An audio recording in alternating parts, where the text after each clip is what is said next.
Bonjour tout le monde, donc je vous retrouve pour une vidéo carte. Donc ça sera une carte pour la Saint-Valentin et plus précisément une carte que je vais insérer dans mon Project Life. Donc la carte va mesurer 10 sur 15 cm. Le fond, je l'ai déjà utilisé dans une précédente vidéo, donc c'est un fond réalisé avec la gélie plate et des peintures acryliques et les petits effets de vagues ont été réalisés grâce à un pinceau de chez Prima. Donc là, vous voyez que je vais essayer, je vais tenter d'ancrer les bords.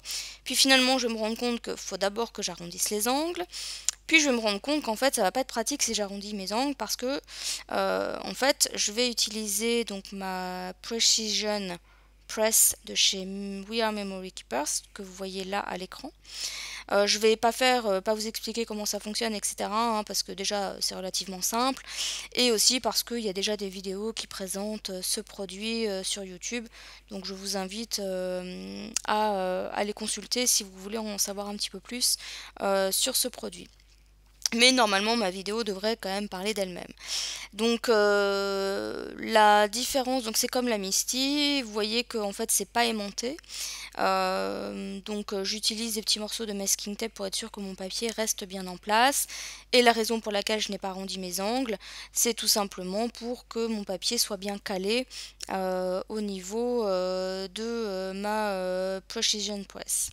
Donc là je vais utiliser ces tampons qui sont justement spécialement conçus pour être utilisés avec cet outil.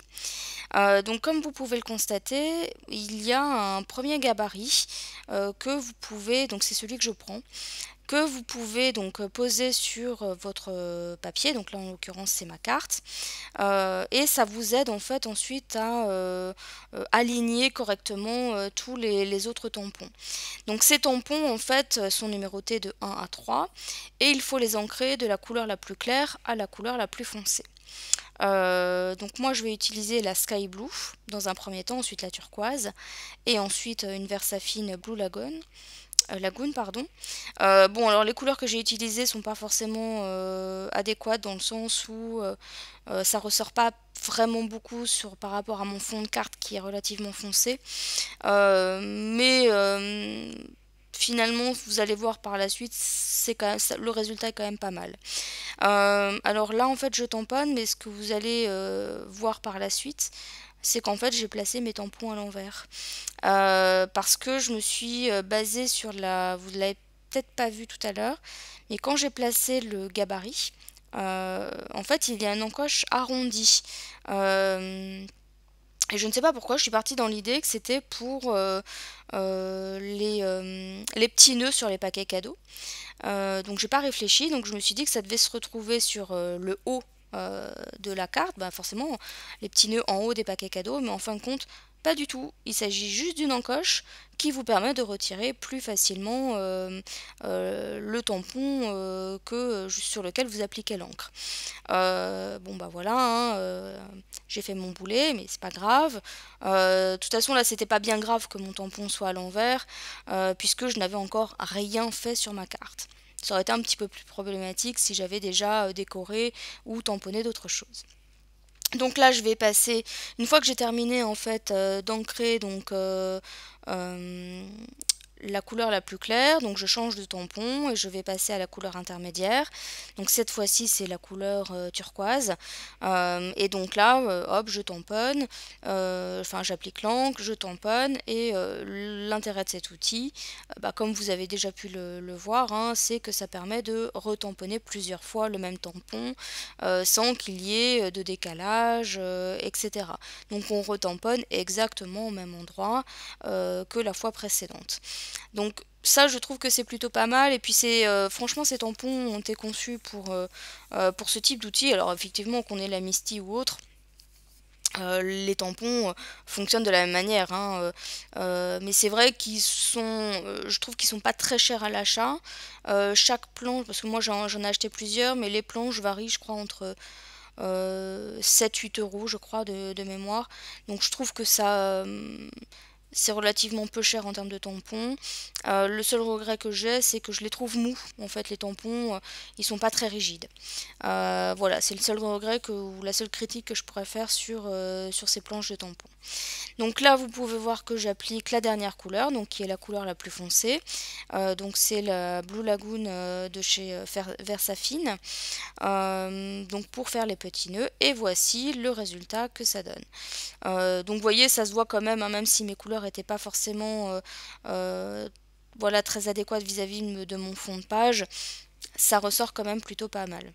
Donc ensuite, je vais prendre cette planche de tampons, notamment les 2 tampons que je viens de vous montrer, pour compléter justement un petit peu ma carte.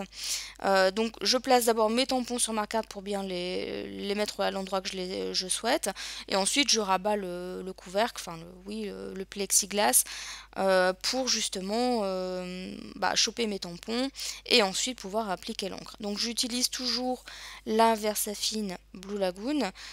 L'idée c'est de rester coordonné avec les couleurs que j'ai déjà utilisées précédemment. Et donc voilà ce que ça donne au niveau des tamponnages. Donc vous voyez, il n'y a pas de flou ou quoi que ce soit, hein, il n'y a pas de décalage, tout est nickel au niveau de la précision. Donc désormais ce que je vais faire, c'est que je vais, avant d'ancrer les bords, arrondir avec une perfo d'angle. Et ensuite, je vais prendre ma Distress Edge Mahogany pour venir ancrer les bords, histoire de donner un côté un petit peu plus fini à ma carte.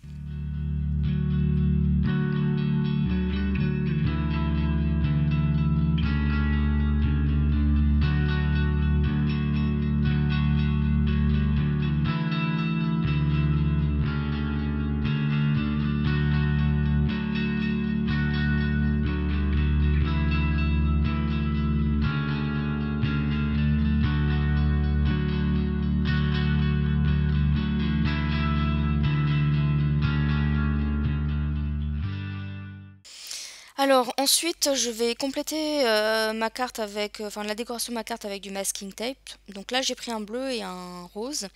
Alors pourquoi un bleu? Parce que je vais l'appliquer en dessous du rose, parce que je trouvais que le masking tape rose était un petit peu flashy.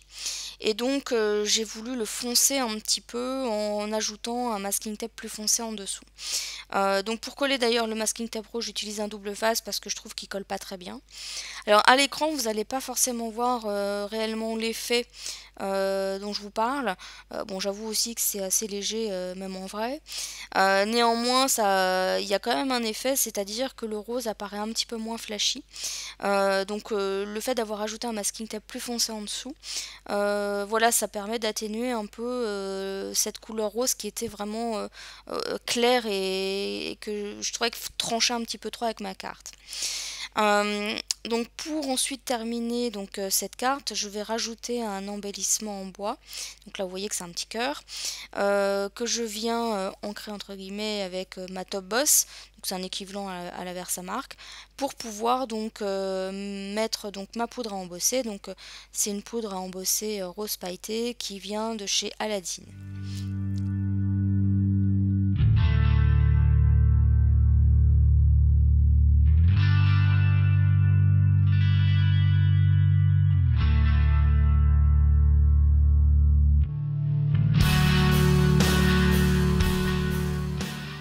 Alors, pour faire en sorte que les bords de mon cœur soient un peu plus coordonnés à ma carte et donc gommer un petit peu cet aspect bois, je vais venir passer en fait de la Distress Edge Mahogany sur justement les arêtes de mon cœur.